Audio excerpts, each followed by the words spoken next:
Welcome to the very first episode of The Late Night Show. I'm your host, James Ryder. In tonight's episode, we'll be going over the Pope's visit, the election results, and a Eurovision win that produced an island full of mixed reactions.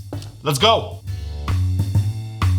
Ladies and gentlemen, welcome to The Late Night Show with your host, James Ryder.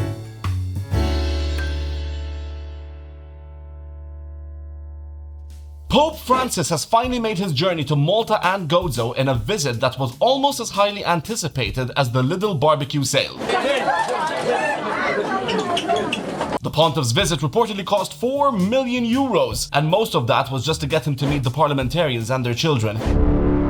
Most are complaining that €4 million might have been a bit too much for a papal visit, mostly because we could have used that money for some more useful things around our country, such as housing for the poor, or free Wi-Fi for the whole nation, or 6 medium cappuccinos from Costa Coffee. The COVID pandemic has made it possible for people to skip church without their neighbors judging them, parents disowning them, or having their Nanna Cettina pray to the Madonna Tapino for their soul. Now that the pandemic's over, it seems like a visit from the Pope is just what we need to get more people in our churches. If this doesn't work, other ploys that will be attempted in the near future are rights to carry a statue at the next procession, phantom jobs at the Curia, excommunication for friends and family that piss you off, new categories in the Good Friday cosplaying contest, and finally, limited edition Kifalla Rigdi t-shirts. Another election has come and gone, and to no surprise, the Labour Party were once again claimed the victors with a 40,000 vote majority. But while the media tends to shine its brightest spotlight on the two main parties, we felt it necessary to talk about some of the more interesting facets that our minor parties had to offer. On the cusp of greatness as well as dementia,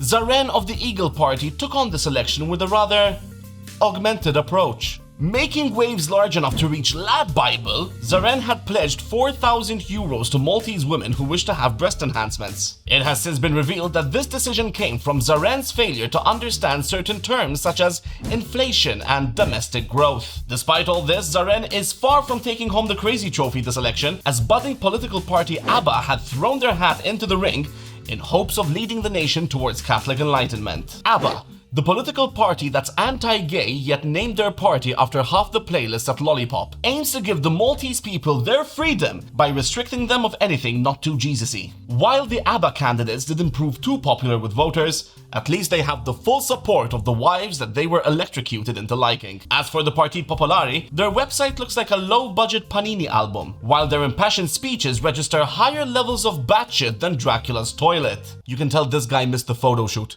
But it seems that for better or for worse, the two-party system is here to stay. The good news about this, though, is that one day out of every 4 years, hardcore political supporters are actually excited about entering a school. Our tourism industry hopes to make a successful resurrection after 2 years of the COVID crisis. Due to the lifting of restrictions, COVID now is a bit like Lou Bondi. Still around, but people don't mind. So brush those teeth and pluck those chin hairs, because we finally get to look at each other's faces once again. This summer, Paceville will once again be bustling with young tourists, drug dealers, and that one middle-aged divorcee who's chosen Havana as the optimal place to find romance. However, due to excessive violence and drug peddling, the Malta police force has come up with a plan to tackle this. As if they weren't on enough drugs, the Malta police force tends to tackle this by increasing their presence on the nightclub strip with horses. That's right, because there's no better way to meander through a tightly packed crowd of drunk tourists than with an easily scared 200-kilo animal. Thanks to this initiative,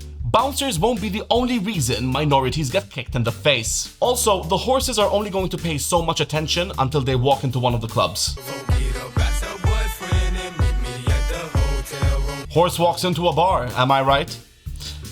Or off a bridge, fuck it. Last weekend, the island was abuzz with Eurovision fever. That time of year where we get to flex our judgment muscles and completely tear contestants down song by song. By changing the winning song last minute, Malta has once again followed this timeless tradition of delivering the exact opposite of what the Maltese public voted for, which is coincidentally also the exact opposite of what the winning song sounded like. This year, our hopes and dreams were placed in Emma Muscat, the woman who every man claims is not his type when his partner's around, singing a song that's easier to forget than your nanna's phone number. Tia Champila ya hasla.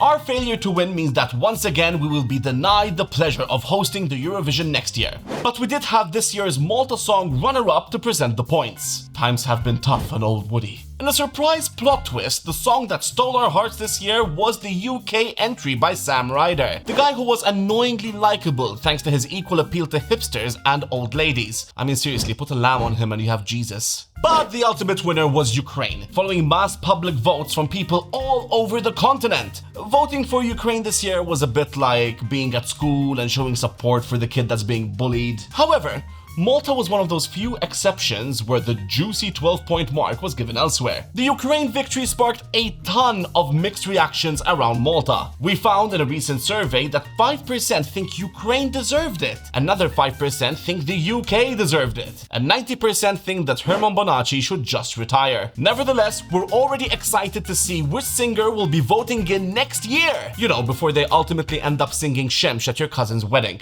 That's all the time we have. Thank you so much for watching, and don't forget to follow Misfit on all socials to stay tuned for our next episode. Ryder out.